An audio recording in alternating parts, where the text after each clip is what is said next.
Hola, ¿qué tal? Bienvenidos.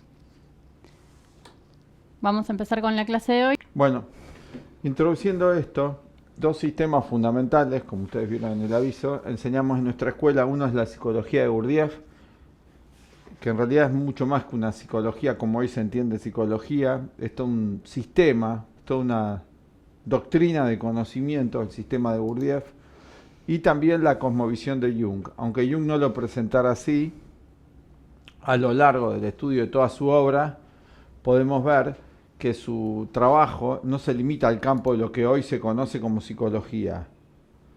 Tanto Gurdjieff como Jung hacen más con su sistema lo que es una filosofía, una cosmovisión al modo griego, cuando estudiamos sus ideas.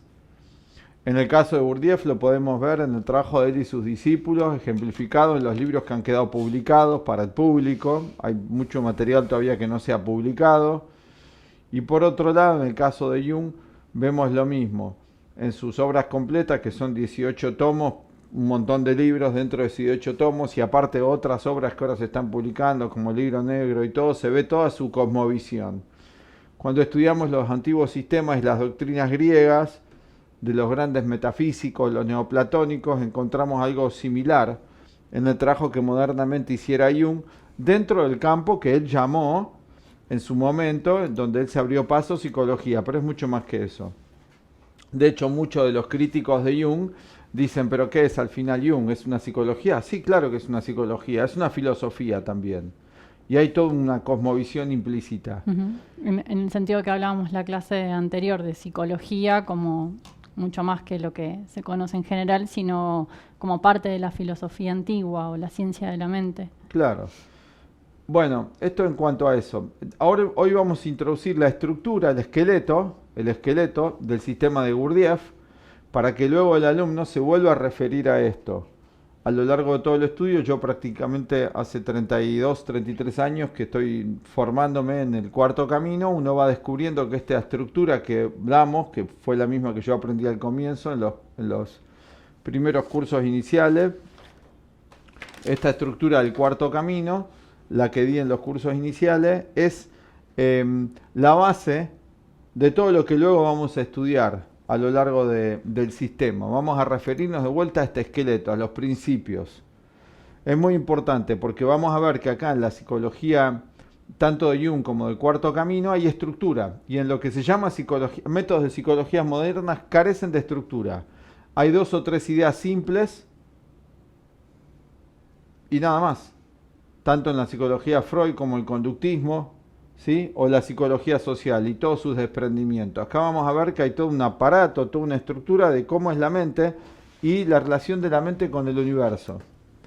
Entonces, vamos a empezar explicando el cuarto camino de Gurdjieff.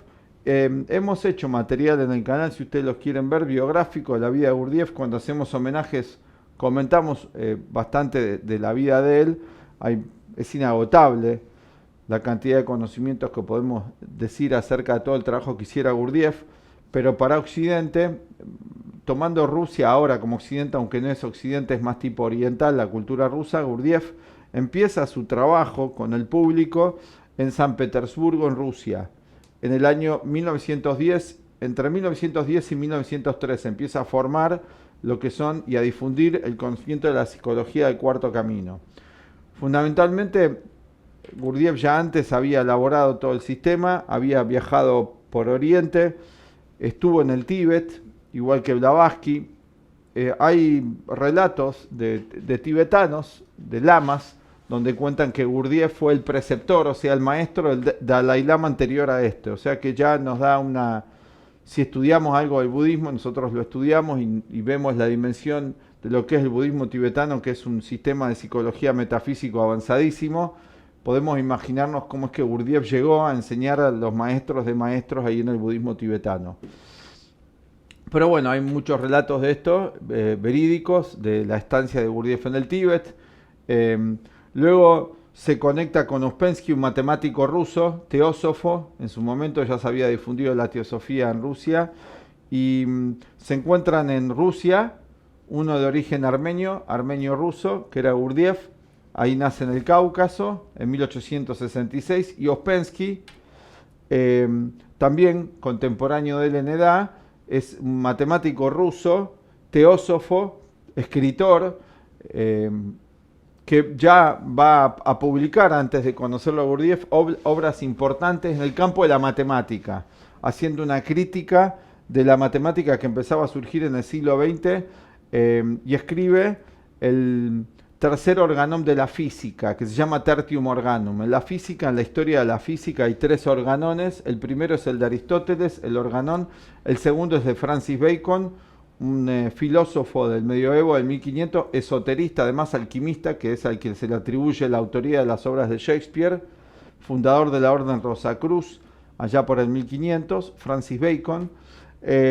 Escribe el segundo organón de la física, que organiza todo el conjunto de conocimientos de la época para el porvenir. Lo mismo había hecho Aristóteles en el siglo IV antes de Cristo, un trabajo realmente extraordinario, que pocos lo han leído, ¿no? Inclusive en la facultad eso no se lee, excepto los especialistas en Aristóteles se adentran en eso. Si no, se hace mención a un poquito nada más de la obra de Aristóteles. En las facultades modernas de filosofía me refiero. Es un trabajo del especialista eso.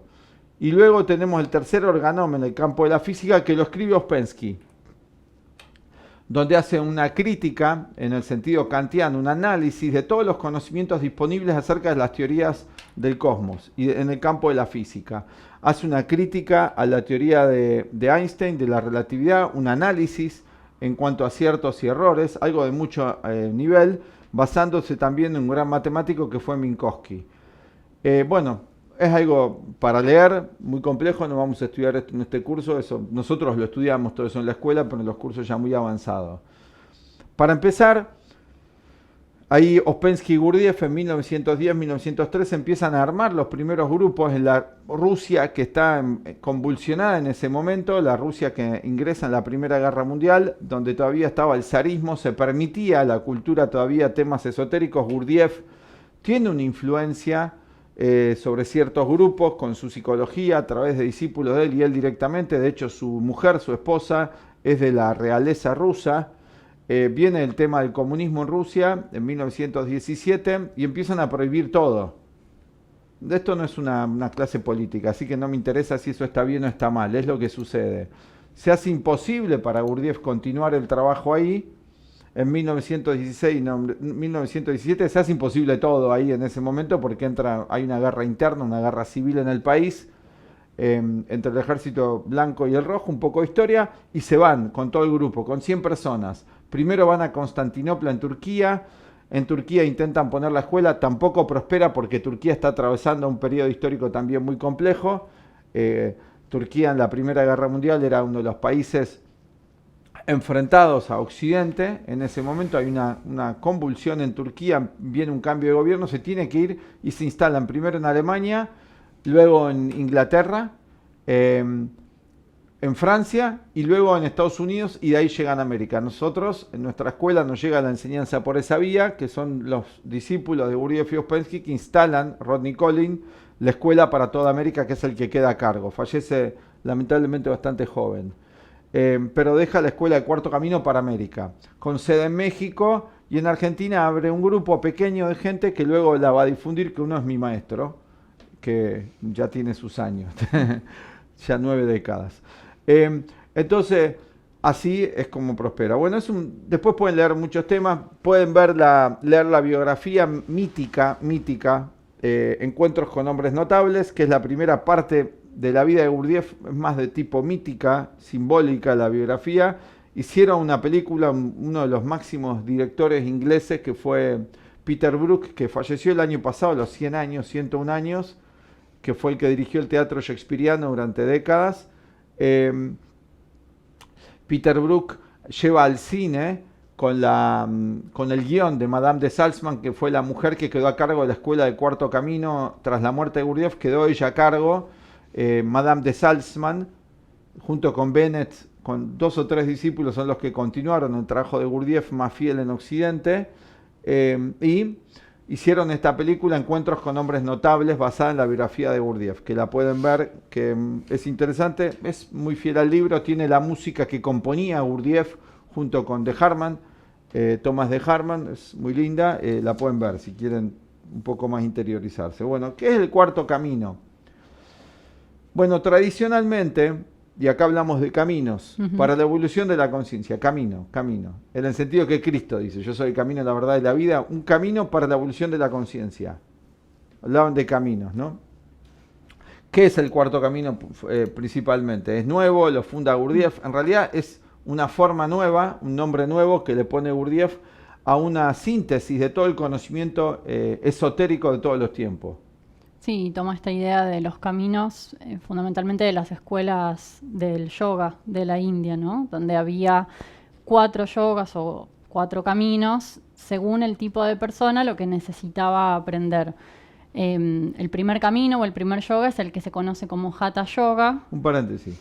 En la India, voy a aclarar algo. Sí. Tradicionalmente en la India siempre hubo 6... La gente de la India conoce hoy el yoga, pero Sí. cuando vos estás usando esa palabra no nos referimos a ese yoga conocido en Occidente. No, esa es una pequeña No, parte. de esto que vamos a nombrar de cuarto camino además. no es nada eso. Por eso vamos a explicar un poco. La tradición de la India, muy antigua, es el conocimiento, se dice uno de los conocimientos más antiguos que hay en la humanidad, que viene de los Vedas, que son 5 libros, pero son 4 libros fundamentales, que es todo el aparato, digamos, filosófico, metafísico, no filosofía en el sentido que nosotros entendemos, metafísico, de la cultura de la humanidad, que son los Vedas. Luego, eso tiene miles y miles de años, no se sabe bien. Historiadores más esotéricos dicen que tiene más de lo que se pueda creer, ¿no? Cientos de miles de años, pero eso sería inverosímil para la gente actual. Tiene miles y miles de años, que son los Vedas. Luego, en la tradición de la India, de los Vedas, se desprende el conocimiento, que es todo el conocimiento que pueda aprender la humanidad. Esa es la visión esotérica. Luego de los Vedas se desprenden explicaciones, que son los Upanishad, los Brahmanas y los Puranas, que son desgloses de eso, simplificaciones, buenas simplificaciones, pero simplificaciones, porque lo de los Vedas está escrito en un lenguaje simbólico y matemático inabordable para la mayoría. Además hay que saber sánscrito y otras cosas. La correspondencia de los Vedas en la cultura occidental, no tanto occidental, pero digamos nórdica, es los Edas, que es la tradición esotérica que viene de Islandia. Los Edas y de los países nórdicos, llamado después vikingo. De ahí viene la tradición Edas y Vedas, por eso se habla de una cultura indo-aria de la humanidad, todo el origen de la cultura humanidad, que desciende de la Atlántida, ese gran conocimiento, que algo hablamos la otra vez. ¿Para qué conocimiento? ¿Conocimiento de qué? De la naturaleza de la existencia del ser humano acá en la Tierra y en el universo. O sea, hay un aspecto personal de la psicología humana y cosmológico. Ese es el conocimiento, que eso es la psicología de Jung y el cuarto camino. Mucho más que esto que el individuo considera como psicología hoy, que es más de carácter social. Entonces, en esas tradiciones, el que quería aprender ese conocimiento, el que quería y tenía la capacidad, no solamente era un deseo, tenía que atravesar varias etapas de desarrollo. Antiguamente esas etapas de desarrollo se llamaba la iniciación. Jung moderniza el nombre para el hombre moderno, para sacarlo del plano más esotérico mágico, iniciación de los Rosacruz, el Agón del Down, las órdenes, digamos que se habían transformado bastante en decadencia para el siglo XX en temas medio mágicos, que sigue siendo así. Saca esos nombres y pone un nombre científico Jung y lo llama individuación. Carl Gustav Jung hace ese trabajito, que trabaja con Gurdjieff, trabajan juntos. Esto se puede demostrar muy fácilmente. Hay grupos hoy fanáticos junguianos, fanáticos gurdjieffianos que no se integran porque desconocen el trabajo que ellos hicieron o no lo investigan. Entonces, un sistema ayuda a explicar el otro, son complementarios, por eso nuestro maestro hizo esa síntesis. La individuación lo llama Jung, que es el individuo que vuelve a unirse, a integrarse, que es la misma sentido de yoga o religión. Claro, que es Yug. Yug, de yoga de unión. El individuo que vuelve a integrar su naturaleza, que ahora vamos a explicar con el programa qué es lo que hay que integrar. La unión, total, la totalidad, la búsqueda de la totalidad, el hombre y la mujer total. Esta es la idea. Pero para eso había etapas de aprendizaje, como en cualquier escuela, grados. Había 4 etapas que tenía que atravesar el alumno que luego se transformaba en discípulo. Primero era alumno. Las palabras griegas latinas son muy apropiadas para esto, aunque hoy quieren cambiar el lenguaje, quieren sacar la palabra alumno. ¿Qué quiere decir sin luz? Alumno quiere decir sin luz, es decir, no tiene el conocimiento, es sin luz, es ignorante. Entonces por eso es alumno, sin luz todavía. Sí. No, hoy no va a gustar esa idea. Se toma pero como ofensivo. Sí, bueno, errores actuales, porque no tiene un juicio de valor eso. Es claro que si no sabes algo, en cuanto a conocimiento no tenés luz, estás en la oscuridad. Entonces le llamaban alumno. El discípulo ya era otra instancia, que era el que podía practicar eso que aprendía. No era el alumno, era el que lo podía llevar a la práctica ya, el que era capaz de practicarlo. Bueno, había 4 etapas. En la India, que es lo más avanzado que podemos estudiar de la antigüedad hoy, porque el conocimiento de las culturas indigenistas americanas se tiene poco, aunque hay, nosotros estudiamos eso, hay y está la misma correspondencia, cuando se habla de los diferentes tipos de hombre, el de madera, etc. Pero vamos a usar el lenguaje este. Gurdjieff, viendo que eso es lo más adecuado para explicar a la humanidad actual, la posibilidad del ser humano de cambio interior, de evolución interior, ya que en las teorías evolucionistas se hablaba de progreso exterior, evolución de la forma física, en la teoría darwinista nada más, acá Gurdjieff va a hablar de una evolución interna del ser, de la forma de ser. Y en la India esto lo tenían en 4 niveles, en todas las escuelas, en la escuela Vedanta. Y lo dividieron en 6 organizaciones, 6 escuelas, que se llaman en la India los darsanas, que siguen existiendo hasta el día de hoy, desconocido para la mayoría, se llaman los 6 darsanas. Son 6 escuelas complementarias, donde la escuela de yoga de Patanjali es una de ellas. Pero está el Uttaramimamsa, el Purvamimamsa, Vaisesika de Kanada, la escuela budista, la escuela jaina y la escuela yoga, que son las 6 escuelas de la India, tradicionales. En cada una de estas escuelas había 4 etapas de la evolución del individuo. Esto es necesario saberlo para saber de dónde viene. No lo inventó Gurdjieff el 4º camino. Claro. Ningún maestro y ningún sabio inventa nada. Eso es para el hombre moderno, vanidoso, que se quiere atribuir que él inventa. No hay nada nuevo bajo el sol, según esta visión, ¿no?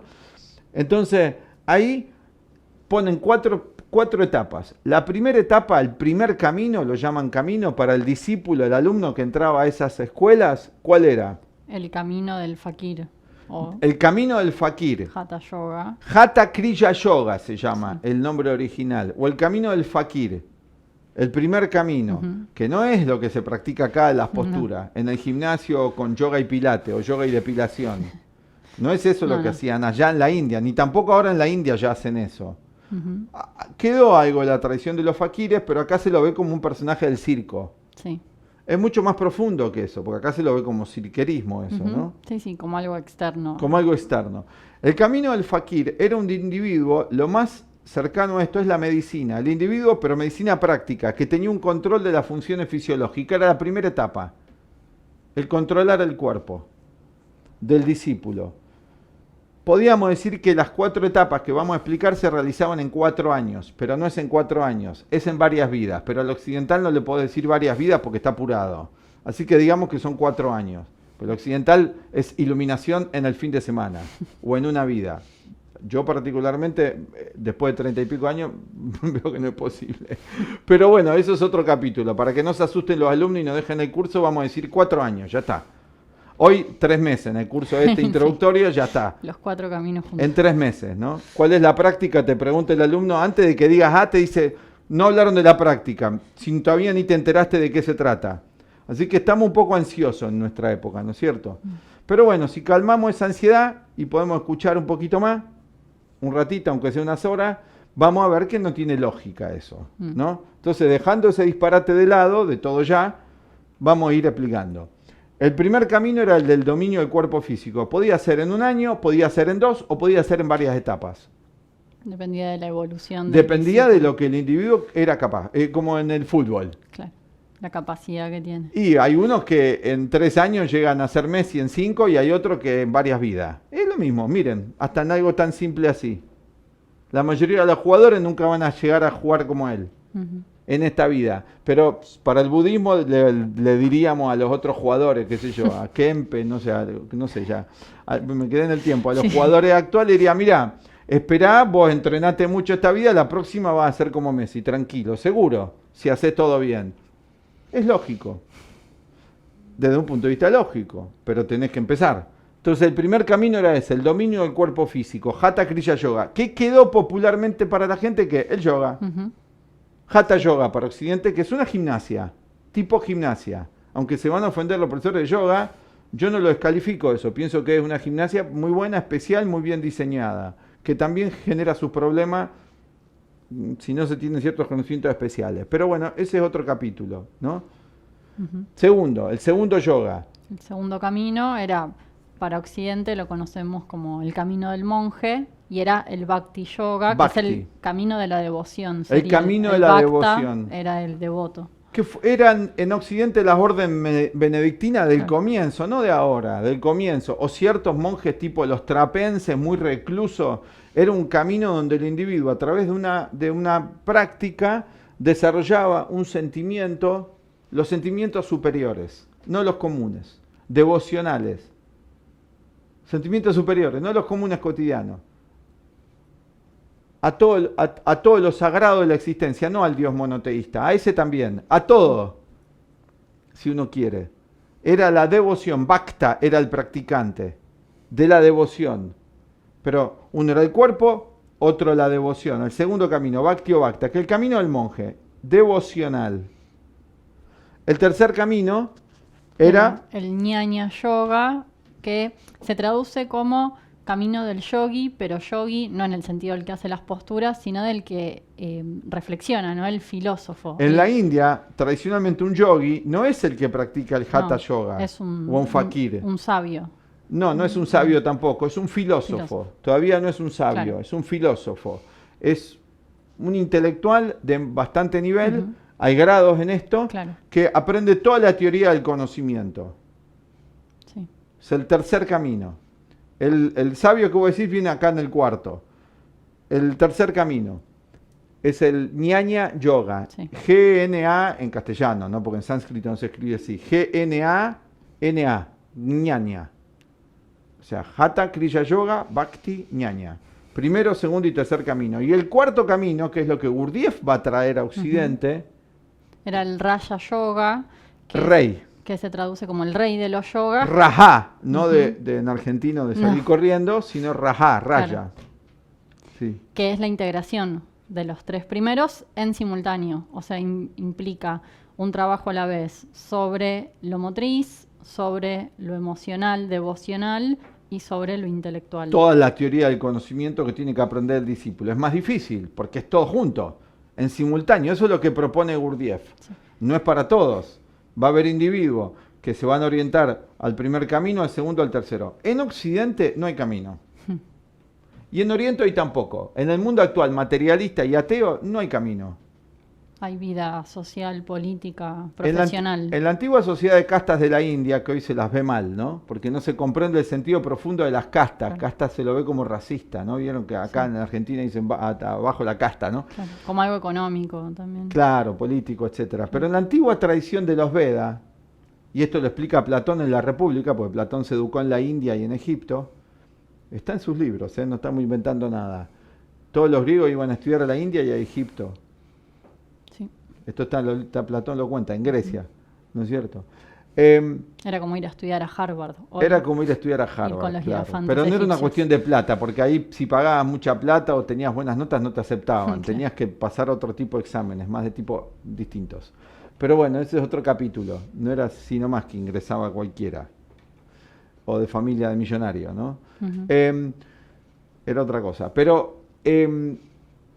bueno, ahí Platón aprende el tema de las castas, que lo pone después en la República. En la República, que habla de cualidades psicológicas, niveles de conciencia, que el nivel de conciencia va a dar un tipo de actividad del individuo en el mundo, que no es ni bueno ni malo, ni superior ni inferior, simplemente es una descripción de diferentes tipologías humanas, dividida en 4, que va a implicar un tipo de actividad en el mundo correspondiente, que sigue siendo igual, más allá de que hoy la idea de casta se transformó en algo político, porque en la India pasó ese problema, que entró en decadencia eso y se transformó en algo externo político, de que el que tenía poder ¿no? Representaba una casta. Quedaron los brahmanes en la India, kshatriyas no hubo más, que eran 4 en la India, que eran los vaisas, los sudras, los kshatriyas y los brahmanes. Platón le pone nombres. El hombre de hierro, de bronce, de cobre, de bronce, de plata y de oro. El de oro, que es el oro del que hablan los alquimistas, el que tiene ya la conciencia real. Todo eso va a hablar Gurdjieff, sintetizado en la idea de cuarto camino. Gurdjieff es muy práctico, sobre todo con Ouspensky. Habla con Ouspensky y le pide a Ouspensky, Gurdjieff le pide a Ouspensky, que invente un lenguaje científico, no inventar que se le ocurra al caprichoso, que invente un lenguaje según los conocimientos científicos modernos. Entonces por eso pone nombres, primero, segundo, tercer y cuarto camino, números, matemático, científico. Luego habla de culturas, A, B y C, le pone nombres, usa los temas del modo más occidental. Pero Gurdjieff en simultáneo, en Rusia, da un conocimiento en un lenguaje mítico, que es un libro de relatos de Belcebú a su nieto, que es lo mismo, pero expresado en un lenguaje de poética mayor, como hace Castaneda en su obra. Al mismo tiempo hace eso, así que el cuarto camino tiene los dos lenguajes. El lenguaje mítico que emplea Gurdjieff, que es al estilo griego o al estilo de los evangelios, para poder comprenderlo hay que tener el diccionario de las claves, que eso hoy no se divulga casi, no es muy práctico. ¿No? Gurdjieff pone nombres, hace conjunciones de nombres. El otro día uno de los profesores acá le pedimos que haga un video sobre algo de ese lenguaje que emplea Gurdjieff por Hasnamus. Hasnamus es el psicópata y uno lo llama Asnamus, que es una mezcla de asno con un vocablo originario de Oriente, que es el psicópata de la clínica psiquiátrica. El Asnamus, hay toda una psicología en el sistema de Gurdjieff y en Jung también. Bueno, Jung era psiquiatra además, ¿no? Dicho sea paso que la gente no sabe bien esto, ¿no? Porque lo han sacado del medio esto, ¿no? Pero tiene libros de psiquiatría Jung también, que no tiene nada que ver con la psiquiatría moderna. Pero bueno, ese es otro capítulo. No conviene que se conozca. Bueno, al margen de eso, habla de los 4 caminos. El cuarto, que es el de la integración de los 3 lados del ser humano, porque tenemos un cuerpo, evidente. Que hay un cuerpo es evidente, eso es evidente para todo el mundo. Y después nada más es evidente ya. Pero en esta enseñanza además hay sentimientos y hay emociones. Y además hay intelecto, el pensamiento. Y cada uno tiene una forma de funcionar, una forma de operar. Un arquetipo, un orden, ¿sí? Y un mal funcionamiento. Esto es básico. Entonces Gurdjieff habla de la integración de estos 4. Pero, ¿qué sucede estos 4? ¿Cómo están primero? Fragmentado. El individuo está fragmentado, dice Gurdjieff. Está fragmentado, dice, no tiene un yo. Acá ya en la psicología occidental, que es nueva, que tiene un siglo recién. ¿Cómo no hay un yo? Hay un yo, te dice. Yo tengo yo, pues si yo soy yo. Sí. Tengo un yo, te dice el tipo, y te lo va a discutir. Vos imaginate que te sentás, a mí me ha pasado, cuando empecé a estudiar esto, fui un día a mi casa y le cuento a mi mamá, mamá, no tenemos un solo yo, le digo. Yo tenía 18 años. Me dice, ¿cómo? Mi vieja, ¿no? Me dice, ¿cómo no tenemos un solo yo? No, mamá, pará que yo no sabía explicar por qué. Entonces me metí en un lío bárbaro. Me dije, ¿dónde estás? ¿Qué estás estudiando? ¿Cómo que no tenés un solo yo? ¿Pero cómo? Esto de que yo soy Nicolás, le digo, no soy Nicolás nada más. Soy mucha más persona. ¿Qué me dice? Tenés esquizofrenia. Bueno, mi mamá no estudió psicología, no usó ese término clínico, pero me podría haber tocado. Mi hermana sí, que era psicóloga, me dice, pero eso que te están enseñando la esquizofrenia, ¿no? De línea de atención. Yo también estudié psicología. Me dice, ¿eso es esquizofrenia? Le digo, no, pero es verdad, yo ahora estoy viendo que no soy uno solo. Me dice, no, ya está. No pude hablar más porque me estaba metiendo en lío y no sabía tampoco explicarlo. Pero encima le decía, no, pero tengo mucho yo, no tengo un solo yo. Bueno, ahí Gurdjieff explica. Y esta es una idea muy básica del budismo, de la psicología budista. Sí. Que Gurdjieff lo llama los yoes, ¿no? Para hablar de las contradicciones entre el pensar, el sentir y la acción, que en la práctica no hay una unidad permanente. Bueno, es más que las contradicciones, esa es la expresión, pero no son las contradicciones. Son literalmente yo. Son personalidades autónomas en uno mismo. No hace falta que seas un personaje de chaleco de fuerza. Es la condición de todo el ser humano medio, que está fragmentado. La contracción es la expresión externa del proceso, es la consecuencia. Pero el individuo tiene muchas personalidades que, por un sentido práctico de la existencia, normal, porque dice Gurdjieff, yo me miro al espejo y ¿qué veo? Un cuerpo. Bueno, hoy la gente ve cualquier cosa, está medio mal, ¿no? Está muy psiquiátrica, pero yo si veo al espejo, bueno, si estoy con los lentes, nosotros dos si nos sacamos los lentes y vemos al espejo no vemos nada, pero normalmente si estoy con los lentes veo al espejo y veo a un varón, ¿no? Así, ¿no? Así, pero veo uno, digo, uno. Yo digo, es normal eso, Gurdjieff no dice que dejes de decir eso, creo que ahí fue mi problema, claro. Cuando entendí esto que empecé, un poco me volví loco al principio, de que, no, porque físicamente somos siempre la misma persona, siempre es el mismo cuerpo, no nos cambia el rostro cada vez que aparece una de las personalidades autónomas que Gurdjieff llama yo, sería más complicado, pero psicológicamente... Bueno, sí cambia, porque envejeces, pero la gente tampoco autopercibe que se envejece, no le gusta. Así que también se sigue viendo joven. Bueno, hay varios ya distorsiones, hoy muy neuróticas, psicopáticas, ¿no? Bueno, yo me veo joven, pero está viejo, está con canas, ya no está igual. Así que bueno, hay varios problemas acá hoy para explicar el cuarto camino, porque se ha perdido ya toda sensatez. Tengo que aclarar esto, porque todo esto es una gran confusión que está en el ambiente, así que...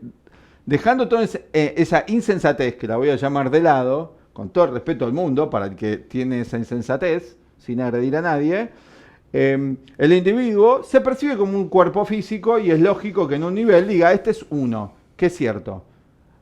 ¿No es cierto? Pero psicológicamente también lleva un nombre.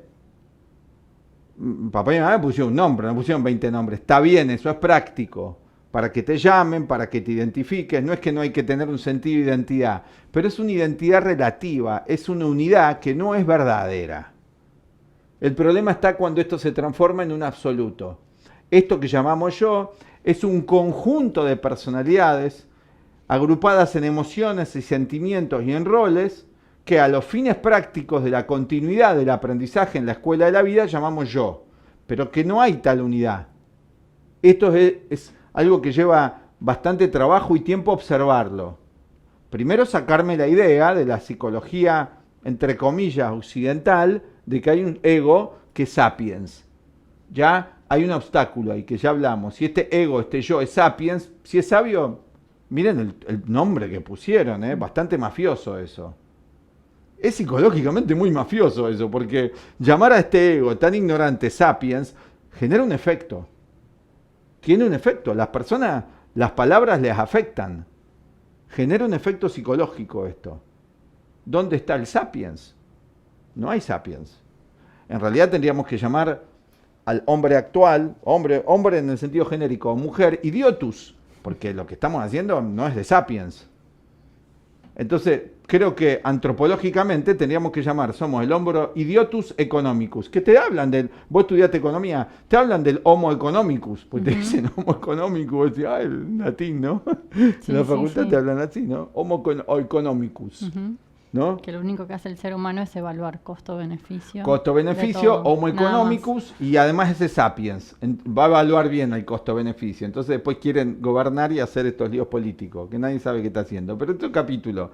porque es el hombre de los yoes, fragmentado. En el budismo esta idea está, luego lo vamos a estudiar en el budismo para que ustedes vean en la psicología budista, se llama los agregados, que ellos lo limitan a 5 agregados. Y en esos 5 agregados, que se desglosan el cuerpo, las formas, etc., en el budismo zen está eso sobre todo, se conforma un sentido de identidad falsa. Por eso luego también vamos a encontrar en el budismo que se habla de la doctrina del anatman, del no yo. No hay tal cosa como un yo. Absoluto. Sí relativo, no son tan locos, porque los budistas también se ponen nombres, aclaro, pero tienen esta concepción. Los budistas hablo de los que saben la psicología budista, no del pueblo budista. porque no saben bien esto. El pueblo budista sigue más la religión budista, no la psicología. Son dos cosas distintas. ¿Comprenden esto? Lo que ustedes están viendo, el budismo mundial, es más la parte externa, devocional. No es la psicología lo que se difunde en Occidente. Esto de la meditación, los mantras y demás, no es tanto, es la parte más externa. Personalidad. Habla de algo importante, Gurdjieff, una idea importantísima. Gurdjieff dice que hay una personalidad, una falsa personalidad y una esencia en toda persona. Triple. Sí, ¿quieres explicar? La falsa personalidad tiene que ver con esto que se conforma de una época, ¿no? Primero está la esencia. La esencia es, al momento de nacer, el bebé no tiene personalidad ni falsa personalidad, es natural. Es un tipo, un angelito esencial, claro. Aunque la gente hoy lo desprecia a los bebés, pero es un angelito esencial. Es esencial. No tiene emociones negativas, no tiene rencor, ¿no? Toda una cantidad de cosas que se van agregando después por la imitación de una época. Bueno, sí tiene todo eso, perdón. En sentido de la primera existencia, sí. Trae de existencias previas un inconsciente personal, no viene como un hoja en blanco. Pero igual es esencial en eso. No son todos los bebés que nacen Buda. No.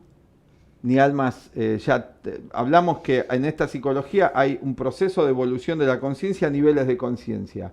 Así que según el nivel de conciencia va a venir con emociones negativas, con positivas, con todo, pero es esencial. No es la esencia pura, esa esencia de la que hablamos. En la filosofía, cuando hablas de esencia, se usa el término diferente, porque en filosofía esencia es el ser en sí. Entonces hay que entender un poco los términos. Cuando Gurdjieff se refiere a esencia, se refiere a eso que el individuo es al momento del nacimiento natural, con lo bueno y lo malo, con virtudes y defectos. En el cuarto camino eso es esencia, ¿me entienden? No en la filosofía. Tenemos que saber qué lenguaje estamos empleando para poder entendernos, para tener un lenguaje en común. Entonces, el individuo tiene esta esencia que tiene virtudes y defectos, pero es natural. El bebé no oculta sus defectos o sus virtudes. ¿No es cierto? Han visto un bebé de un añito. No anda ocultando, pretendiendo, fingiendo. ¿No es cierto? El bebé tiene eso. Inclusive si tiene algún tipo de fingimiento, si pudieras haber identificado, es algo que ya trae de antes. Ahí está. ¿Qué adopta el bebé? Una personalidad. ¿Por qué tiene una personalidad? ¿Cómo adopta la personalidad? Va a explicar Gurdjieff, porque la personalidad es lo que le permite entrar en contacto con el mundo exterior. Para entrar en contacto con el mundo exterior va a necesitar una personalidad, todo ente que encarna. Como el vehículo físico. Es la parte social. El individuo, todo individuo que encarna va a tener que entrar en situación de roles. Rol de hijo, bebé ya es hijo. Ahí allá hay un aspecto externo, de relación. Luego va a ser nenito que va a la escuelita, o si no va a la escuelita que es analfabeto, no importa, pero es un rol. ¿Me están comprendiendo? Ahí aparece una personalidad. Se va edificando una personalidad de acuerdo a qué. Al condicionamiento de la época. A cómo es la época histórica. Claro, las modas. Cultural. Perdón, vamos de a poco, no tanto. La época histórica, de acuerdo a cómo es la época histórica. Entonces, si nace en Occidente, en Europa o en América, va a tener una personalidad de acuerdo a su contexto. ¿Eso está mal? No está mal. Es natural porque tiene que relacionarse, ¿comprenden? Un tipo de vestimenta, un tipo de ropa, un tipo de hábitos. Hasta ahí está bien el tema. Si nace en el mundo musulmán, varón o mujer, va a estar así, claro. Para los occidentales eso es malo. Bueno, eso es un prejuicio. Para ellos está bien eso. ¿Me entienden? Aclaro nuestra visión por lo menos. Según la cultura, al menos que no sea una propuesta criminal, es cultural eso. Ahí está, una personalidad que toma. Varón-mujer. ¿Sí? Personalidad. ¿Cuál es el problema? Que en la época, en los últimos 2 siglos, mundialmente, ya esa personalidad natural según la cultura y la tradición, en el mundo ya sobre todo del siglo XXI globalizado, no se forma la personalidad. Se forma algo directamente que es la falsa personalidad. Entonces la personalidad queda mezclada con lo falso. Hoy en el mundialismo, la globalización, el individuo está masificado. Ya no hay culturas, prácticamente. Hay idiomas nada más. Han quedado los idiomas. Y los idiomas encima se han simplificado con la cultura global. Se han encima norteamericanizado. Acá en nuestro país la gente te habla con palabras en inglés, ni sabe su idioma. ¿No? Yo veo a los jóvenes que te hablan con modismo en inglés, que no saben inglés, aunque ni lo sepan, aunque lo sepan, y el lenguaje no es que está mal el inglés, ¿no? Está bien que haya un lenguaje que comunica a todos, pero me refiero a lo que va sucediendo. Entonces se va formando una falsa personalidad directamente. Según un sistema hoy globalista, el individuo adopta una falsa personalidad que es masificado, todos iguales. ¿Vos muy bien lo llamaste antes? ¿Eso? Modas. Las modas, claro. Las costumbres globalizadas, que da falsa personalidad. Ya no hay este sentido de una personalidad que va a ayudar a la persona a los aprendizajes. Eso se saltea.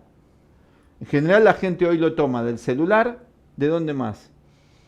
De la televisión antes, sí, hasta hace unos años, y ahora del aparato. Y de los demás, de todo el mundo del que se rodea. Bueno, en realidad de la gente que se rodea es el celular. Claro. Porque la mayoría de la gente hoy es el celular. Sí. Su cultura es lo que este aparato todos los días le dice. A qué hora despertarse, cómo dormirse, cuál es la información que maneja y unos algoritmos que manejan unos personajes que no lo maneja la inteligencia artificial, lo maneja una inteligencia mafiosa, ¿no? Que esa dirige la inteligencia artificial, algo que no están diciendo. Una inteligencia mafiosa programa la inteligencia artificial y la persona adopta esa falsedad. Y eso luego se legaliza en el sistema educativo. Qué visión, ¿eh? Un poco drástica. Pero bueno, no hay que ser emocional en cuanto a lo que uno observa. Que a uno le caiga un poco como patada del hígado, a mí también me cae mal muchas veces, lo digiero y digo, bueno, pero es así. Mejor saber y moverme de otra manera. Hay mucha esperanza. A pesar de todo eso, porque podemos verlo y podemos hacer otra cosa. Primero sacarnos todo lo que es falso nuestro, dice Gurdjieff. Una vez que sacamos lo que es falso, vamos a hacer la personalidad natural, lo que sea útil de la personalidad. Usar ropa, por ejemplo. Entonces, lo que sea útil, ¿no es cierto? Una profesión, lo que sea útil. Y luego vamos a ver eso, cuando veamos el arquetipo del personaje. Y eso nos va a ayudar a volver a nuestra esencia. Y ahí empieza el verdadero trabajo interior, porque ahí vamos a encontrar lo que traemos de etapas anteriores como positivo o negativo. ¿Van siguiendo hasta acá la explicación? ¿Vamos bien? Bien. Luego dice Gurdjieff, ¿cómo vamos a hacer todo ese trabajo? ¿Cómo nos vamos a dar cuenta que hay una falsa personalidad en nosotros? ¿Cómo nos vamos a dar cuenta si es que la hay? ¿Cómo nos vamos a dar cuenta de la esencia? Y para eso nos tenemos que observar. De un modo especial. De un modo especial. Muy bueno. De un modo especial. Sí, porque observarnos sería, bueno, lo más literal, vernos al espejo o observar la parte física. Ajá. Pero es una observación psicológica que Gurdjieff la llama la observación de sí. ¿Es psicoanálisis? No. No, porque no es mera descripción. Y que además cuando hacemos descripciones de nosotros mismos o de nuestra historia personal, no la describimos tal cual como fue, no nos acordamos todo. Pero aparte también descubrimos según un conocimiento. Claro. ¿Qué conocimiento tenemos para hacer la descripción? Muy elemental. Sí. Muy elemental. Muy básico. No sabemos cómo es la mente. Así que vamos a observar cosas y otras ni nos vamos a dar cuenta. Sí. Es muy elemental el conocimiento de la mente. Si yo te digo a vos, yo hace mucho tiempo tuve una persona que la trataba y le digo, ¿vos a qué te dedicas? Me dice, yo soy históloga. ¿No? Y ¿qué es eso? Esa especialización de la medicina, ¿no? Me dice, bueno, yo soy histotécnica. Estudio toda la composición de las células y observo eso, identifico células sanas, células enfermas, hago los diagnósticos y las células cancerígenas y no. Y le digo, ¿y qué tenés que saber para eso? Y me mira porque están haciendo lo terapéutico. Y me dice, ¿qué tenés que saber? Y me dice, y se queda pensando, y digo, y tengo que saber bien cómo es una célula sana primero. Pues si no, no puedes saber cuál es la enferma. Si no, no puedes saber si está enfermo o no esa célula. Si, un día le dije, invítame al laboratorio. Digo, a ver si le podemos explicar esto. Me invita al laboratorio y me muestra. Yo nunca había observado en un microscopio, lo había estudiado en la secundaria, pero ni me acordaba, ni presté atención cómo era. Y me hace observar y me dice, esa célula, ¿qué notas entre esa y esa? Y digo, noto que son distintas, no sé, no noto nada, no noto mucho. Me dice, bueno, ¿y por qué no noto? Le pregunto yo. Me dice, porque no sabés, yo estudié esto. Le digo, ve, yo no. Le digo, entonces vos sabés cómo es una célula sana, cómo se tienen que ver las células sanas. Me dice, sí. Entonces ahí podés determinar cómo se ven las células enfermas. Entonces, para observar, ¿qué necesita? Conocimiento. Un conocimiento del modelo de algo, de cómo es, cómo tiene que ser. Y a partir de ahí puede ver si lo que la célula que está viendo corresponde a ese modelo o no. Y a partir de ahí puede saber si está enferma o sana, o el grado de desviación del modelo original. ¿Comprendieron? Bien, ¿y por qué no va a ser igual así con la mente? Necesitamos un modelo integral de la mente, eso es lo que explica Jung y Gurdjieff. Yo lo estudié, así que digo que sí lo da el modelo, no es algo, una propaganda. Hay que estudiarlo. Como ella estudió lo de la célula, yo le puedo discutir y le digo, no, ¿y quién dice que esa célula es sana? Bueno, qué problema esto, ¿no? ¿Qué problema tenemos hoy? Poncio Pilato, todo el planeta. ¿Cuál es la verdad? Es un grave problema, porque lo está viendo. Si yo voy a estudiar esa ciencia y pongo en duda que esa sea la célula sana y me lo demuestran y todo, bueno, ya es un cortocircuito. Está todo el mundo en cortocircuito ahora, porque vos le podés mostrar algo lógico y aún así no le gusta, no lo acepta. No puede ser entonces observador de las células. No puede ser observador de la mente. Necesito un conocimiento primero para observar la mente, especial, de cómo es la naturaleza de la mente. Lo más amplio que pueda. Entonces, ¿me voy a poder observar de entrada? No. Muy poco, no. No, muy poco. La observación que voy a hacer al principio va a ser elemental, pero bueno, es un comienzo. Voy a observar muy poco. Tener esa capacidad de autoobservación es como cuando yo le contaba, me acuerdo que hice terapia muy jovencito, y me dice, bueno, obsérvese. Digo, ¿pero qué tengo? No sé qué observar. Pues me di cuenta que algo estaba, había leído algo de Cuarto Camino y Gurdjieff, y digo, no sé qué observar. Y no sabía qué decirme el otro. Digo, ¿pero qué tengo que observar? Y ahí me salen con una teoría, ¿no? No, su infancia. Claro. No, la observación de sí no empieza por el pasado. No empieza por el pasado. Es en el momento presente. Claro, porque el otro es teórico. Es observarte cuando puedas observarte, cuando te acuerdes de observarte para empezar. Y con un conocimiento. El yo que observa, primero tiene que haber un lado que observa y otro lado observante, un yo observante. Tiene que ser lo más imparcial que pueda, como el científico. ¿Vieron? El científico no puede decir, no me gusta esta célula que veo. No se puede identificar. Tienen que describirla primero. Luego puede decir, bueno, qué trágico, tiene cáncer. Ahí sí, después están los sentimientos, obvio.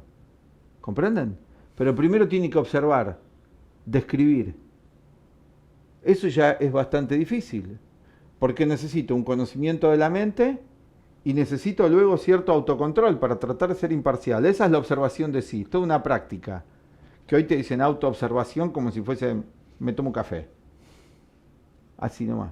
Y no le sale ni al que hace el video, ni al que lo escucha. Entonces todos dicen, no sé, bueno. Pero como atrae al público, porque la gente está necesitada de aprender algo. Entonces hay público. Luego, el Cuarto Camino trabaja sobre los shock. Shock. ¿Qué es un shock? Una conmoción. Una conmoción. Un sacudón. Un sacudón. Si me observo, auténticamente va a haber un shock. ¿Qué voy a descubrir? Que no soy lo que creía. Muchas cosas, tal cual. Sí. Una, que no soy lo que creía. Otra.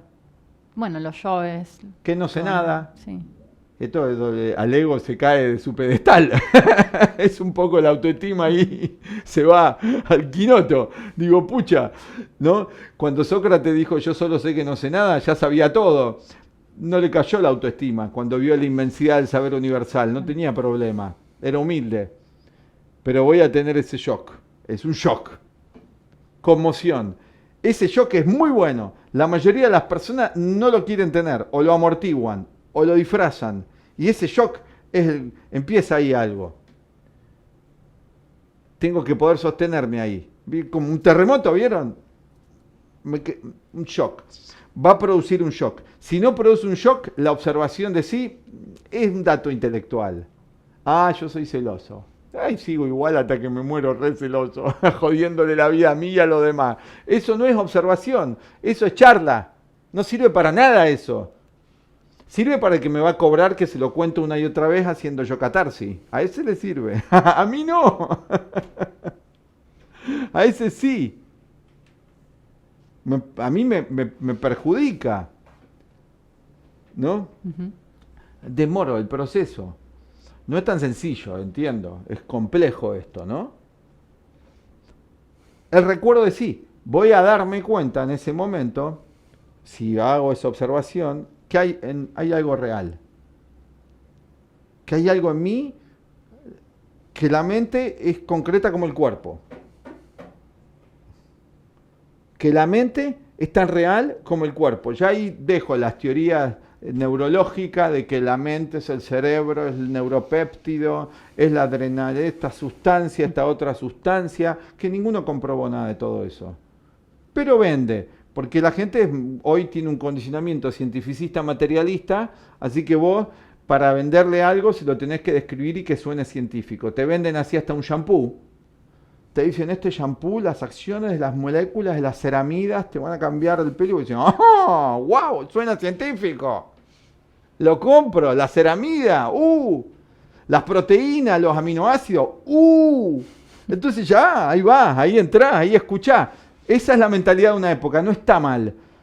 Pero se transforma en un absoluto, ¿comprenden? Sigo igual que cuando volví de América. ¿Me explico?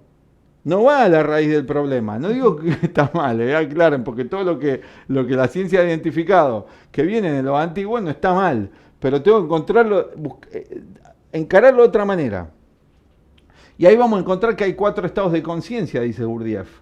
Todo esto luego lo vamos a desarrollar en profundidad cada tema, ¿no? Que hay 4 estados de conciencia. Sí, que son el sueño, la vigilia, la conciencia de sí y la conciencia objetiva. La mayoría de la humanidad, 99% prácticamente, vive en los 2 primeros estados, que es el sueño y la vigilia.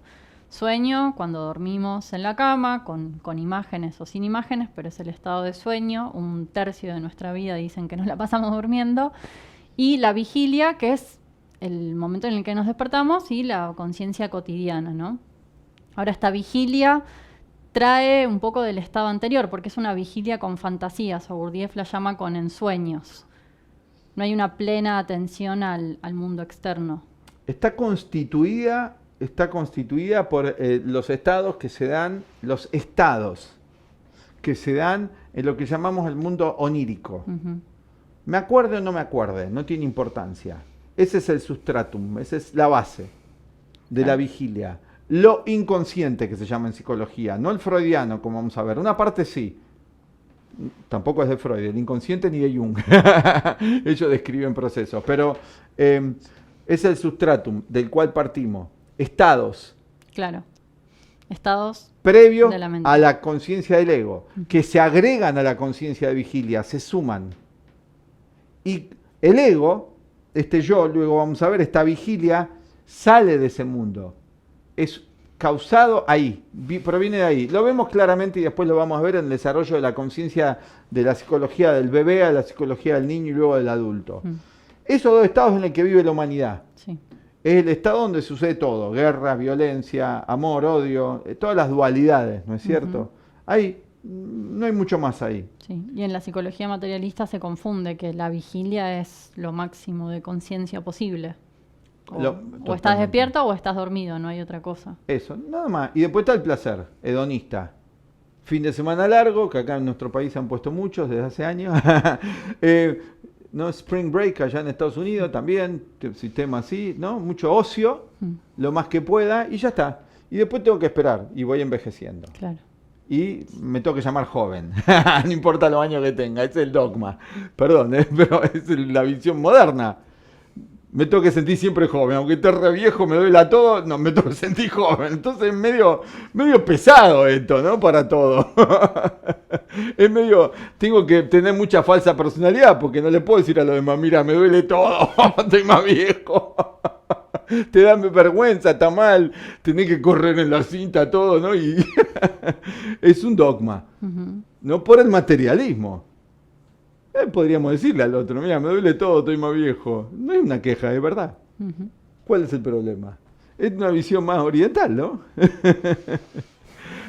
No tengo que gastar tanto en teñirme. No digo que esté mal, entiéndame mal, porque las mujeres son más coquetas en general, el problema, pero es otro el proceso.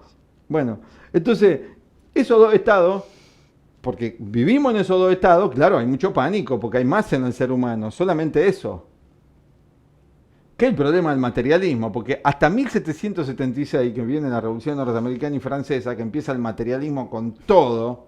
¿Materialismo qué es? ¿A qué le llamamos materialismo? ¿A comprarse todo en el shopping center? Sí, también, pero no solamente es el consumismo, es más profundo que eso. Es que el individuo pierde una noción de que hay algo más, un sentir, no intelectual. Porque hoy, con la nueva era y todo, toda la gente dice, ay, creo en el universo y todo. El sentir, no sé si está ahí. Sentir es otra cosa. Sentir es más complejo que seguir el video o la proposición. No estoy criticando, es un comienzo, por lo menos hay una mejor idea. Si me abro acá hay un universo, pero el sentir es otra cosa. Sentir es otra cosa, que es lo que realmente hace el cambio, ¿no? Después vamos a ver. Entonces, hasta esa época, el mundo, en Occidente y en Oriente, sí creía que había algo más. Luego eso se fue perdiendo, no fue de golpe la humanidad.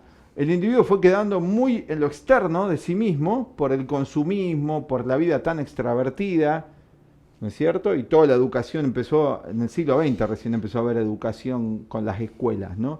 Empezó el individuo a que toda la educación era profesional, ser profesional. La doctrina Monroe, el Self-Made Man y The American Way of Living empieza a difundirse a todo el planeta. Hay una película muy trágica de eso que... La muerte de un viajante. La muerte de un viajante, que te muestra la decadencia de ese modelo, ya en 1940 y pico, de ese modelo de vida. Muy buena.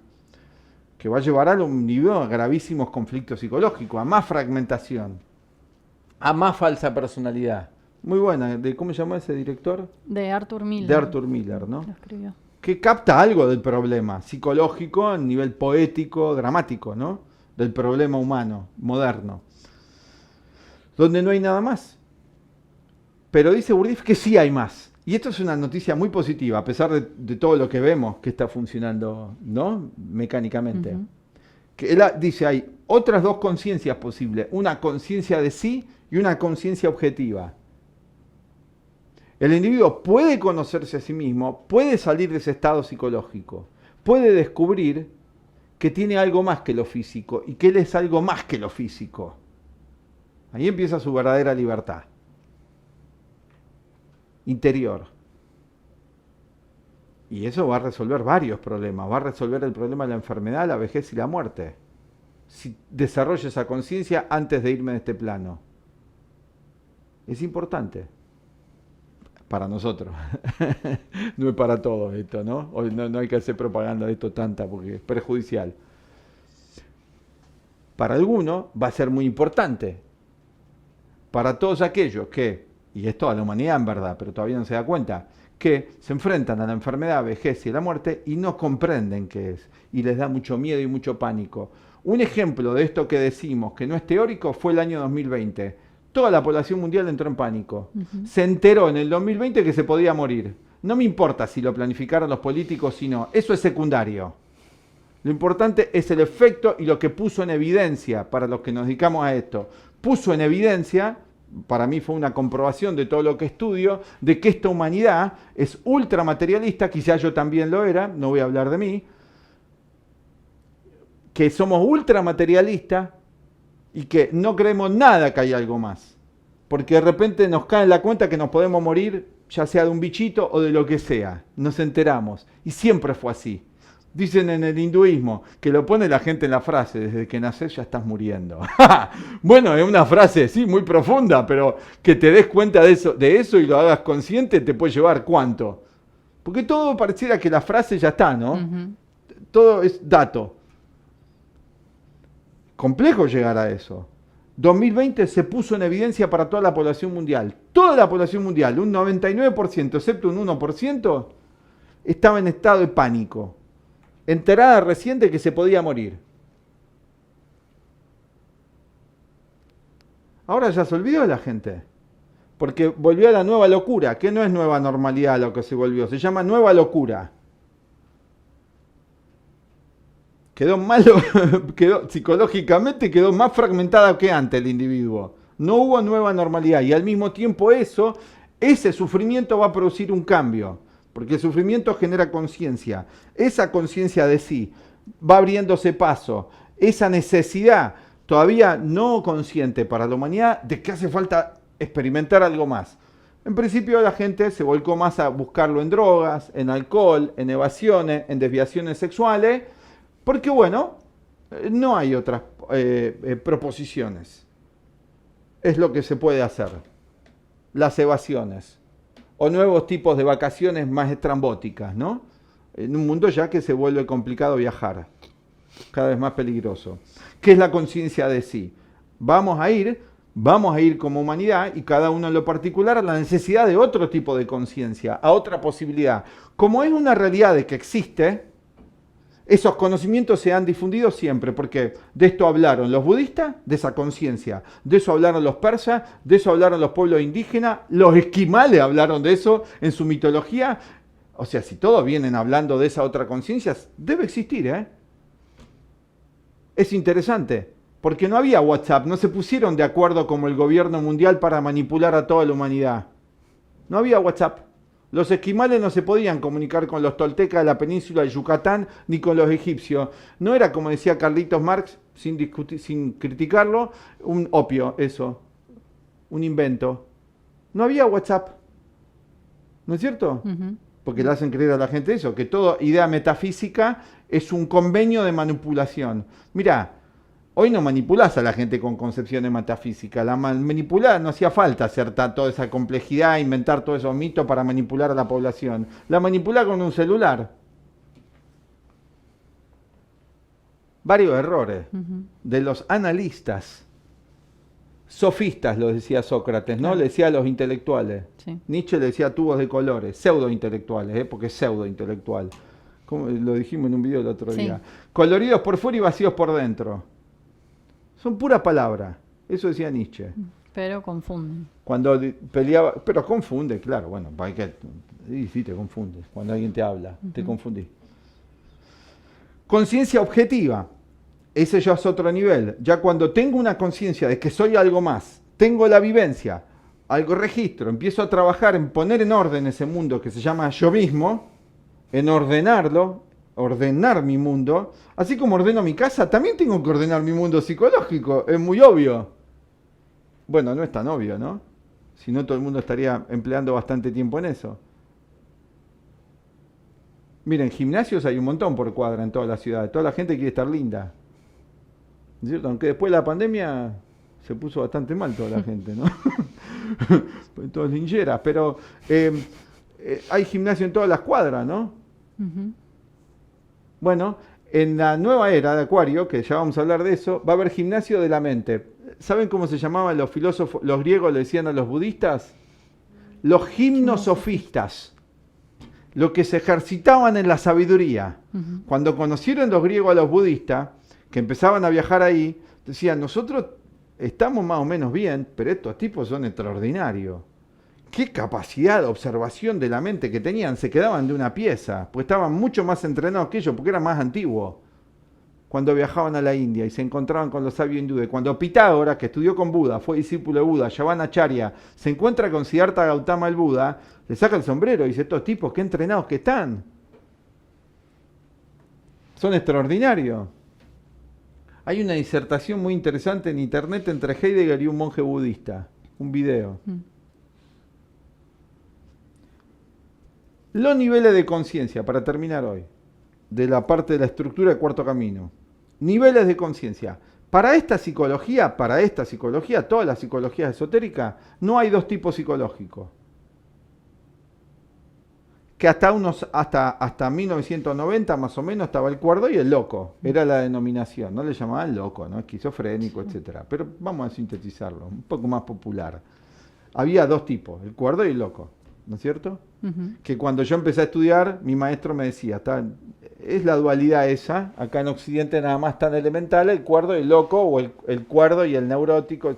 Neurótico eran todos, por el cuerdo y el psicópata. Son las dos denominaciones, con diferentes tipos de psicosis en el campo psiquiátrico, hasta 1990. Pero la Organización Mundial de la Salud sacó el concepto de enfermedad mental y empezó ya un lío bárbaro, porque ya ni siquiera quedó el concepto de enfermedad mental. Hoy ya no existe. No hay enfermedad mental, hay física. Claro. Y después, en la pandemia, quisieron sacar todas las enfermedades, porque había una sola, que era el COVID. Ahora tuvieron que aceptar que hay otra, porque se empezó a morir todo el mundo de todas, y no lo tenía, entonces tuvieron que decir, no, bueno, sí, esa no va, no se la cree la gente, no funcionó. Entonces hay más enfermedades, de vuelta, física, ¿no es cierto? Empezaron a aparecer de vuelta más enfermedades, aunque durante 1 año y medio era una sola. ¿Se acuerdan? Ahí era una sola, por las demás no te atendía nadie. Bueno, pero psicológicamente ya en 1990 habían hecho eso, ya no hay más enfermedad mental, no hay, vale todo. Que anulen todo tipo de clasificación de la mente humana dificulta mucho entender que hay niveles de conciencia. Bueno, no solamente dificulta, es un acto muy mafioso, discúlpame. Además de que dificulta. Y hay niveles de conciencia. Para esta psicología no hay dos tipos psicológicos, el cuerdo, el loco, el alfabeto o el analfabeto. Hay 7. Si quieres ponerle el gráfico. Hay 7 niveles de conciencia y 49 subtipos. O sea que, así como tenemos para terminar un cuerpo físico, el cuerpo físico tiene una edad.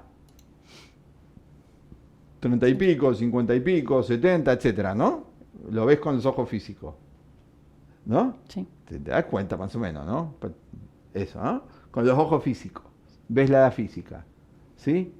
Ahora, hay además una edad de la mente. Esa no se ve con los ojos físicos. Se conoce con la ciencia de la psicología, como estamos explicando. Tipo psicológico. Autoconocimiento, cuando Sócrates decía, conócete a ti mismo, era quién soy, de dónde vengo, hacia dónde voy, es en qué nivel estoy en la escuela de la vida. ¿Estoy en el jardín de infantes de la escuela de vida? ¿Estoy en la etapa secundaria o ya me recibí? Son los niveles de conciencia y ¿cómo los voy a saber? Hay toda una ciencia para poder identificar en qué lugar estoy. Jung lo llamó a esto tipos psicológicos, en el lenguaje de Jung. Gurdjieff lo llamó niveles de conciencia. Se escribió un librito de 600 páginas, Jung, de los tipos psicológicos. Está el libro publicado. Fue un bestseller en su momento, ¿eh? No se entendió mucho, pero es avanzadísimo. Explica los tipos psicológicos a lo largo de la historia. Después lo vamos a ir viendo en el lenguaje Jung. Gurdjieff lo llama niveles de conciencia. Entonces, así como hay una edad física, hay una edad mental. Los antiguos lo llamaban la edad del alma. Decían que había almas bebé, seres que recién habían salido de la etapa humana, no de monos, de distintos animales, para la teoría antropológica esotérica. No venimos todos de monos. Más bien hay otra idea. De eso no está comprobado y Darwin dijo que era una teoría nada más. Ah, claro, léanlo. Darwin dijo que era una teoría. Pero lo vendieron distinto. Entonces, venimos distintos animales, pero eso no voy a hablar ahora. No tiene nada que ver con esto, por ahora. Y entramos en la etapa humana, y un alma bebé, no sé nada, soy muy ignorante. Después hay algunos que son menos ignorantes, ya hay una edad del alma más avanzada, hay otros que ya están en un camino. Acá Lucía está marcando con la flecha los niveles, el 4.º nivel de conciencia, ya es el que se da cuenta de todo esto, se da cuenta que él está en un lugar determinado, que ya pasó ciertas etapas y que le falta mucho más. Ese ya está en una posición bastante privilegiada, ya está más ubicado en la escuela de la vida. No es que Y después están los niveles superiores de conciencia, que son los que han dejado toda la enseñanza para que nosotros los humanos del jardín de infantes aprendamos en la escuela de la vida. ¿Cómo podemos saber el nivel de conciencia de una humanidad? Si tomamos esta humanidad como un todo, podemos hablar que es una humanidad infantil, que está por entrar en la etapa de la adolescencia. Porque ¿qué quiere el nene? Jugar, Joder, decimos en divertirse. castellano. En español quiere decir otra cosa, pero también quiere eso. Pero joder quiere. ¿No es cierto? Hoy con todas las doctrinas hipersexualizadas, sobre todo lo otro, pero usamos el nombre al modo argentino, ¿no? Quiere disfrutar. Todo placer, ninguna obligación, ninguna responsabilidad, sobre todo disfrute. Eso es un nene. Ujú. Entonces decimos que tu humanidad está en esa etapa. Es infantil. El problema es que los que dirigen también. Qué lío, ¿no? Pero bueno, eso va a cambiar. Eso va a cambiar. Está cambiando. Hay grandes crisis que están llevando ese cambio. Y después, ya una humanidad más madura, una minoría, ya no quiere eso, es responsable. Es responsable. De sí y del otro. De uno y del otro. Es responsable. Empieza a ser responsable de su psicología y de los efectos que esta psicología tiene en el prójimo. Ya es otro nivel, ¿o no? Teóricamente, ¿no? Hablemos teóricamente por ahora. Y luego una humanidad ya consciente que ya está, ya terminó y viene y te enseña y te dice, bueno, esto es matemática, esto es filosofía, esto es espiritualidad y esto es arte. Toman, aprenden, muchachos. Si lo quieren tomar, tómenlo y si no, jódanse. Hagan lo que quieran, sufran. De la ignorancia depende karma, dice el budismo. Bueno, esto es un poco lo que introduce Gurdjieff. Vamos a ver parte de la estructura, que faltan temas para desarrollar la clase que viene. Las preguntas en esta introducción que va a dar un marco para luego todo lo que vamos a desarrollar de estos puntos estructurales, que numeré hoy 8 puntos. Son en total 16. Sí. ¿Alguna pregunta? Quizás no haya tantas al comienzo. Sí, a ver. Sí, Carlos. Carlos. Sí, muchas gracias, profesores. ¿Qué tal, Carlos? Una pregunta muy puntual. Precisamente como ahorita ya tenemos esta personalidad, digamos, ficticia, derivada de todos estos incentivos, sobre todo el celular, ¿cómo uno puede identificar qué es lo ficticio de lo real? Ahorita dieron a ustedes algunas claves, pero ¿cómo podría uno distinguir qué es sí uno mismo y qué es imitación, ficticio? Bueno, primero lo primero que hay que hacer, y eso hay que sostenerlo en el tiempo, no solamente una vez. Cuando uno ve algo que es falso, ¿qué tenés que tratar de hacer? Si vos ves comida que es falsa, que no te alimenta, ¿qué haces cuando te das cuenta? La evita uno. Eso primero. Eso es bastante ya. Hay que ver si uno puede hacerlo. Primero, si tiene la capacidad y tiene la voluntad de hacerlo permanentemente. Si identificaste vos o alguien de que sin duda algo es falso en uno, hay que dejar de hacerlo inmediatamente. Para empezar, esa unidad simple práctica. Después no hay que teorizar tanto para empezar. Después vamos a ir viendo, bueno, qué hacemos en su lugar. Pero en principio, dejar de hacerlo. Okay. Hay tantas cosas simples que podemos en el día hacer, mejores que lo falso. Es muy práctica esta psicología, ¿eh? No es tanta charla intelectualoide. Es una idea muy práctica. Para empezar, ya, miren, es una idea práctica. Carlos. Gracias. Nada. Bien. Bueno. A ver, ahí hay 2 manos, 3 manos. Una, Carlos Cañedo y después Sí. la otra, Ale López. Bueno, a ver, Carlos y después Ale. Gracias. Sí, Venga. mencionaban esta capacidad de autoobservación. Sí. Sucede de pronto un estado de shock, de conmoción, que es importante, ¿no? Es como es un indicador importante en esta observación. Sería cuando sucede la conciencia de sí, es en ese, digamos, podríamos identificarla en ese momento, cuando surge la conciencia de sí, surge ese shock. Sí, aparece otra conciencia, acá lo llamamos conciencia de sí, el problema es la duración, que no sirve si es 1 minuto. O sea, sirve, porque tenés una vislumbre, pero es nada más 1 minuto.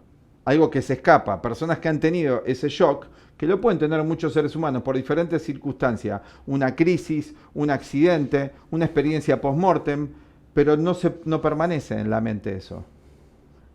El tema es cómo expandirlo, cómo que no sea un shock de 1 minuto. Ahí ya viene todo un conocimiento y una práctica. No es suficiente solamente el shock para sostenerme en eso.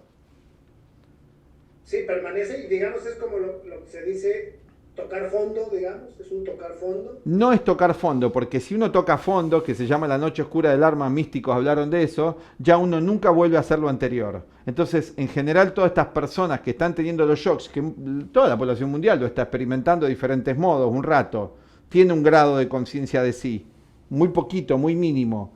Uno a lo largo de la vida tuvo esos destellos, que son recuerdos de momentos muy vívidos, ¿sí? No es tocar fondo todavía. Cuando se toca fondo, en el sentido profundo, ya no se vuelve más a lo anterior. Perdón, bueno, mencionabas esto de la noche oscura del alma, que es lo que decía San Juan de la Cruz, ¿no? Sí, sí, esto habla él, sí. Okay, gracias. Pero él nunca más volvió a hacer lo anterior. Nada de todo lo anterior. Es un nuevo ser. Más complejo eso. Lo que pasa es que hoy está mezclando todo. Entonces es una trampa esto, ¿no? Porque eso, no se pueden saltear todas las etapas. Hay que ver todo lo que hizo luego para poder sostenerse en esos shocks que él había tenido. Por ejemplo, él o ella o Teresa de Jesús, que era la esposa de él. Bueno, eso es aparte, pero no vamos a hablar de eso. Siguiente. Sí. ¿Alguien levanta? Ana. Quería preguntarles Ale, cuáles son los sentimientos superiores y su relación con el devoto. Ya vamos a hablar de los sentimientos superiores. Podemos sí descartar lo que ya sabemos que no son superiores. Primero identificar con claridad cuáles son todas las emociones que no tienen nada de superior, que son destructivas. Primero empezar por ahí, la misma respuesta que a Carlos. Y luego vamos a analizar todos los sentimientos superiores. Pero primero identificar con claridad cuáles son las negativas. Sin duda. Porque si no, tanta teoría, ¿para qué? No es práctico. Siguiente, a ver. Ana. Ana, sí. Hola, Hola. gracias. A vos. Una manera de poder llegar o de ir profundizándose es la meditación. Dijiste que la meditación es una parte muy externa y es la parte más interna que yo conozco hasta ahora. No sé cómo la mido o cómo la podría utilizar o no, si llegara a funcionar como método. Bien, mira, el problema de la palabra... Perdón. No, y otra cosa es que la clase pasada ibas a decir de 2 libros. Ah, sí, ahora lo digo. Muy bien, sí. Bueno, Ahora, mientras gracias. los busca Lucía las imágenes para ponerlas en pantalla, así los ven. Mirá, el problema es el lenguaje. En Occidente, como vino de Oriente, o como se difundió, meditación se asocia a estar en una postura particular, a dejar la mente en blanco, a repetir un mantra, a calmar la mente. A calmar la mente. En realidad, meditación, la palabra, y Descartes explica eso, y en el lenguaje original, yo hablé con los monjes budistas y me explicaron, e hindúes, meditación, la traducción correcta al castellano, sería reflexión, no meditación como se asocia. Descartes habla de la meditación en ese sentido, es la reflexión, que es volver a medir, volver a ver el pensamiento, los sentimientos bajo un nuevo conocimiento. Eso es lo que hay que hacer. Luego, lo otro es calmarme, tranquilizarme, relajarme. Eso está perfecto, eso lo hago, pero eso no resuelve el problema. Eso es estar en un estado un poco más equilibrado. Eso está bien de lo que se ha difundido con el Hatha Yoga o con un ejercicio. Uno encuentra con una música, lograr un estado de más calma. Pero eso no es un estado de iluminación. Están confundiendo eso en Occidente. Un estado muy temporal, muy frágil de calma, pero luego necesito conocimiento y necesito una reflexión. Esa es la idea. ¿Me explico? Bien. Entonces, no se queden atascados con la palabra meditación, porque genera toda una confusión en Occidente esto. En las personas hay una expectativa falsa. Y también mucha fantasía, porque la persona dice, yo te medito y vos ya lo escuchás y dices, esto es re espiritual. ¿Qué hace? ¡Oh! Se calmó un rato, si es que lo logró, porque también hay mucho bla bla en esto. ¿No? Ojo, te podés calmar paseando tu perro. No estoy desvalorizando eso. Para otro que está en tal estado eso no le sirve, pero otro que ama a los animales, el perro te calma. No, es importante para mí, o sea, eso. O con tu esposa. Si te llevas más o menos bien, podés estar en un estado de más paz. Se llama difícil. Ya un desafío más grande, pero bueno, ¿no? Bien. Acá. Bueno, ponemos los libros, ¿no? Sí, sacamos ahí. Estos son 2 libros que les recomendamos como complemento. El primero es el Comentarios Psicológicos. Acá pueden copiar el nombre, que es un poco extenso, del Cuarto Camino. Y el otro, para empezar, con la psicología de Jung, El hombre y sus símbolos, donde escriben Jung y los principales discípulos que siguieron a cargo de su enseñanza. Bueno, ya nos despedimos y nos pasamos el tiempo. Sí. Gracias a todos. Hasta la próxima. Chao, hasta la próxima.